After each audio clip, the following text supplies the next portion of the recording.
Today we're here at Berlin Brettspiel-Con 2024, the biggest gaming event on the tabletop this summer in Berlin. We're going to have a look at what these stall makers have in store for us. We got all types here: game makers, game sellers, and of course the players. We're going to have a little adventure inside and see what we can find in the wild.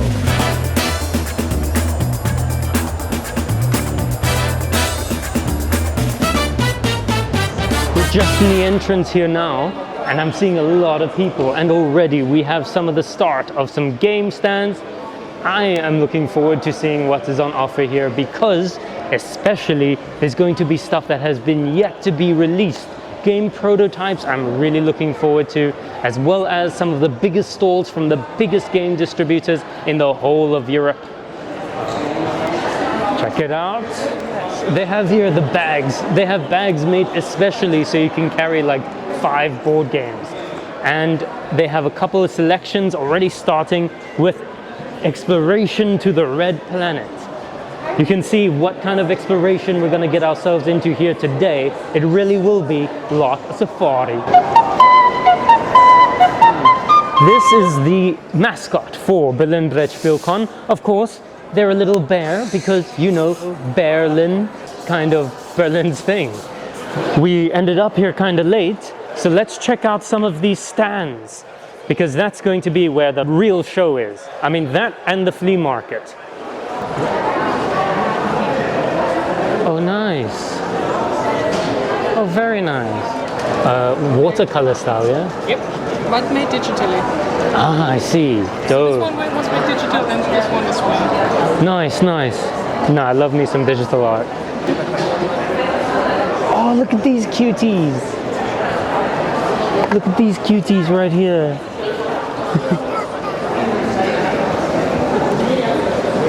I like this one.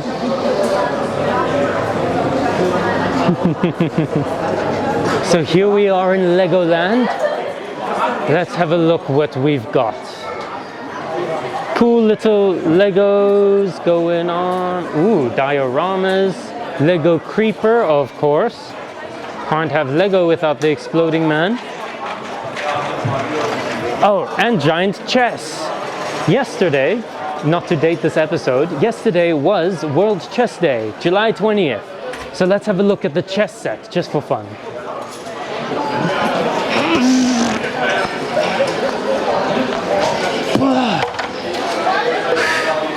Gotta go. Got it. Got it. Yeah, checkmate. Let's move on. Dungeons and Dragons diorama. Imagine running a campaign with this right here. And every time the beholder fires a prismatic beam at you, you just throw Lego pieces at the players. That's dope. Getting into a car crash with this thing is like releasing a grenade on the highway.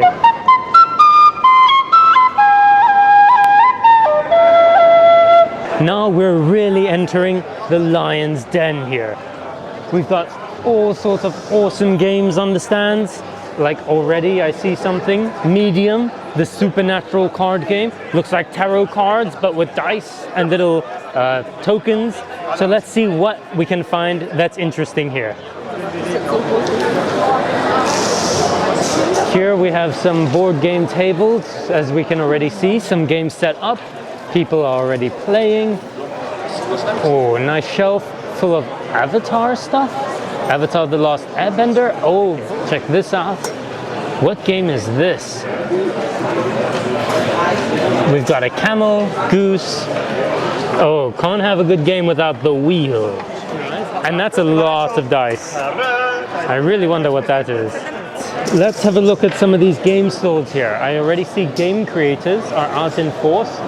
We have something cool here. Kagu Spiele. Kagu Games. Looks like they had some bird-themed games. Hi there, nice games. Do you mind if we take a short interview? Feel free, welcome. Welcome, thank you. Hi. Can you tell us about your stall? Well, I mean, we basically have a little bit of everything. Not so much anymore since we're sold out of most stuff. Oh, nice. That must be good for you. Yes, we are very happy about that. I'm glad.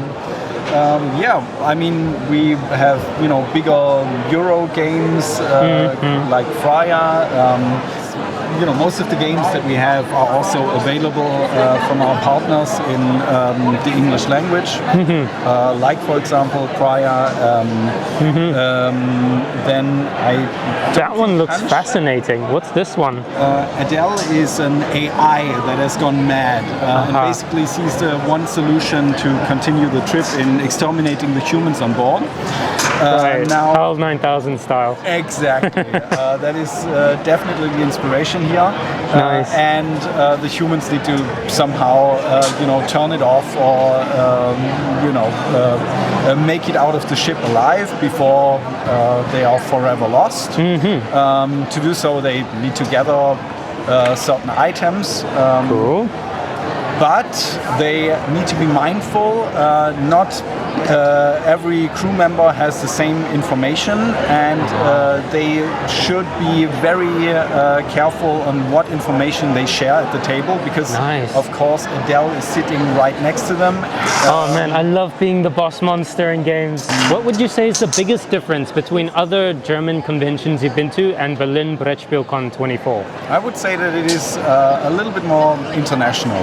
I mean, the Essen Spiel, you know, Yes. might be a little bit comparable, but Biggest in the world, right? yes, but you know, percentage-wise, I think probably more people that were interested in English language games here even. Fascinating. Everyone check out Nice Game, because they have some nice games, as well as DMC games, you said? Yeah, DMZ games. DMZ. Yeah. If you have a look over here, we have a puzzle shop. Puzzles are, games, all games are a big part of German culture.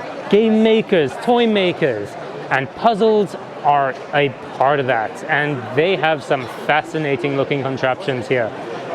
We're gonna check more board games though, because HEMITIME, we are a board game club. But if you're looking for toys and puzzles, these types of events are definitely the place to be for those innovators. All right, this one is really awesome. I am super tempted by this. This is something I didn't realize existed, but I never knew I needed in my life so much. Gaming trays, 3D printed for your games, universal, like custom made for every game. You are the proprietor of this store? Yes, I'm part of the design team, so I make all the 3D models. Nice. My partner is doing all the printing and the sales stuff. Yeah, and you explained it pretty well. So this is a universal system that works for all the games and everything, so you can combine everything that you have in your collection to rearrange it for different games. Modular. Yeah, you can see everything is made with magnets. So when you have one of these deck holders, you don't need to buy another one if you go to Arkham Horror. So you see, if you already have it, you don't need to buy another one. So you don't need to buy the whole thing all the time.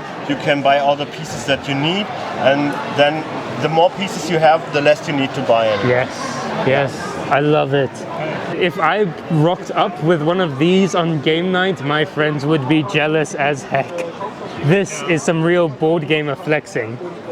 Like actual board game here, on the style of Karom probably, where you throw these, or rather slide these discs on a smooth surface until they get caught up in magnets. They even have some very satisfying opposite polarization bounces. That's very satisfying. Nice one. Check out Skitter. It looks disturbingly real. There are a lot of fun things here. Just games you see, you wanted to buy, and then, well, here it is. Here's the people you can talk to. People that made the game, that published the game, that translate the game. If you've ever had friends recommend something to you, or if you ever saw this one game, you're like, yes, I would really want to get that, but not right now. Now's not the right time. the reason why you come to Berlin Brettspiel-Con is because now is the time. You get your backpack filled with 6 or 7 games and you go nuts. Here we have a table with the game set up, probably with the creator just walking around as well to talk to you about the game, and you get to play it with people. Over here we have something called the Fog Escape from Paradise. It looks, well, like something I want to try.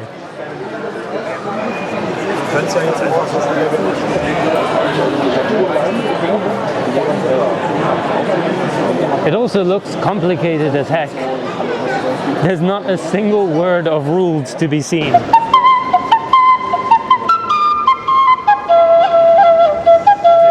And here we have our collector's booth with surprise bags from figurines, cards. I see Pokemon cards, dice sets. Check it out, My Hero Academia surprise bag. Never know what you will get. Pen and paper surprise bag. Here in German it says, man can never have enough dice, which is true enough. Dice like gems collected into your dragon's hoard. I think I myself will get a set of dice here. It's already closed. Yay. So 10 euros. That's 200 Rand for you in South Africa. Thank you. Ciao. We are at the prototype hall, where new game makers bring their prototypes to set up, show off, explain the rules, and to play. This is where you get the first look at some of the coolest new games coming out, and where you get to connect with the people that really have their soul put into the making and the playing of games. Here I am with Will, creator of Skyhook. Skyhook. It looks really cool. The moment it said that it's an economic game set in the far future, space-based. Near future. Oh, really? In the near future? Yeah. Oh, even cooler.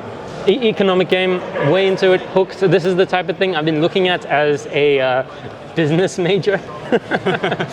So I'm very fascinated. Will, please tell us more about your game. Yeah, so this is set in our own solar system in the near future.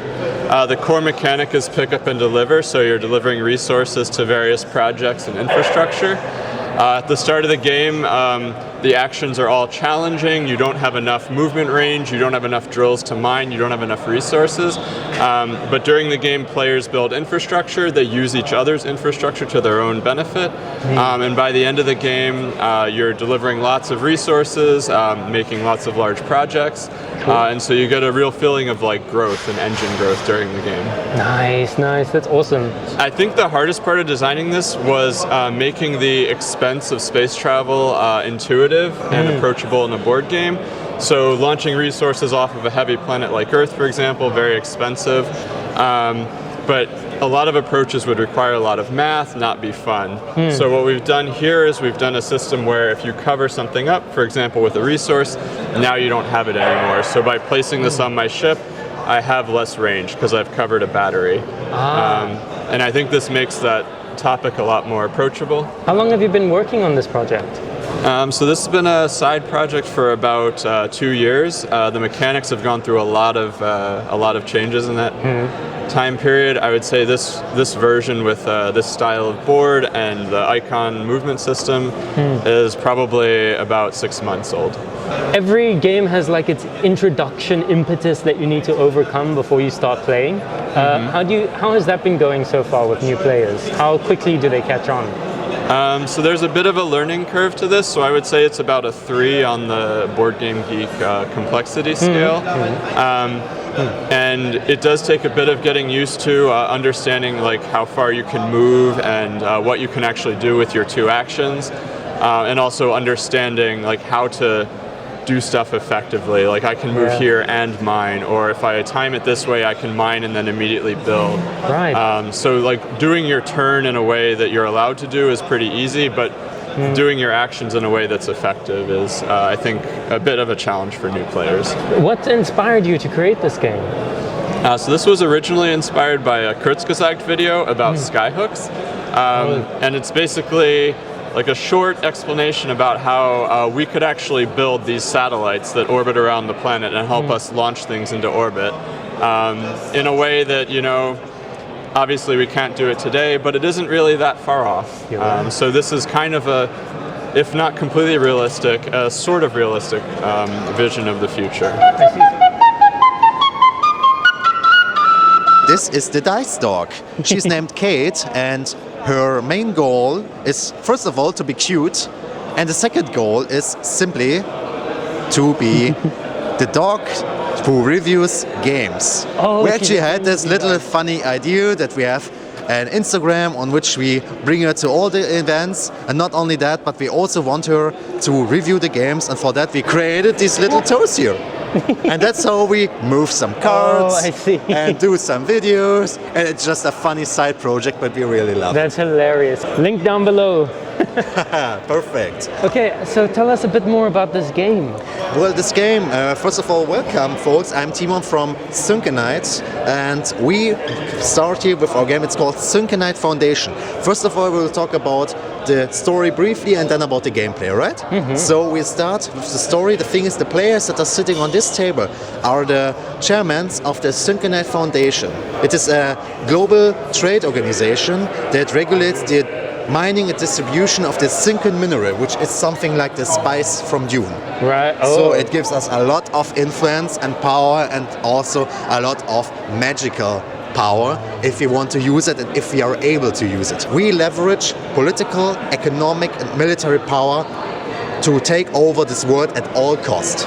These are the very honorable, Velian military people, while here on the other side we have the industrialist Tigers people that are really nasty and really capital driven. Well, of course they are. They're green and black.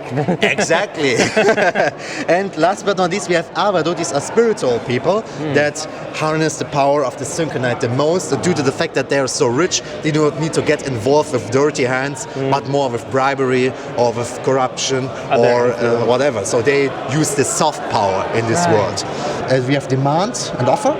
And through that, calculate the prices. Exactly. We have a real market which can also be empty. If you empty this market, we create a crisis. We have these 5 roads: the chairman, the magnet, the strategos, the censor, and the investor. Oh wow. That is political. As we are the oligarchs, we also control some parts of this world. For example, the chairman has more political power. In case of a tie in the parliament, he can decide. And he can also create a tie by adding votes or taking votes. The magnet on the other side can change the inflation and deflation, and through that push the prices or even lower them to adjust his financial strategy.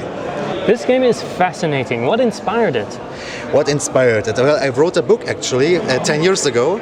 It's called Flux Zugzwang. It's not released due to the fact that COVID fucked up our financial plan. One of my friends is a board game creator that told me, hey, why not try it with a board game? I thought this was a great idea. And the reason why I wrote the book is I initially wanted to create a video game. But of course you need to start small, right? So, dude, I love this game. This is awesome. It's like thanks a story. Thanks a lot. This is great. Okay, please tell us your name firstly. I'm Timon Töne from the Syncanite GmbH. We are in Dortmund, a little startup. We want to fulfill the dream of creating this vision of a strategy game. We start with the board game. We want to evolve that in the upcoming years, and maybe even finally someday do the video game. Love. I'm all for this whole story. There's so much intrigue, so many ways, so many parts. And honestly, the beauty of it is, what is the word I'm looking for? Immersive.